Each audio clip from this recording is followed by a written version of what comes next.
High students, তোমাদের জন্য একটা মজাদার ট্রিক্স নিয়ে এসেছি।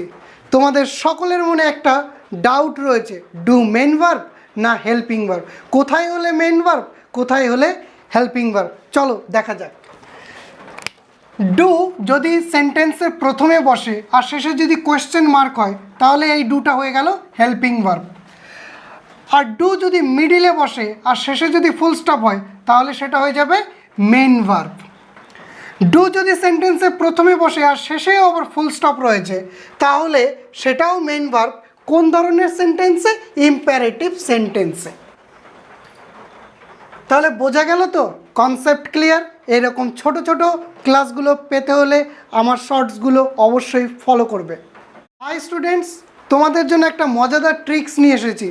তোমাদের সকলের মনে একটা ডাউট রয়েছে, ডু মেন ভার্ব না হেল্পিং ভার্ব, কোথায় হলে মেন ভার্ব, কোথায় হলে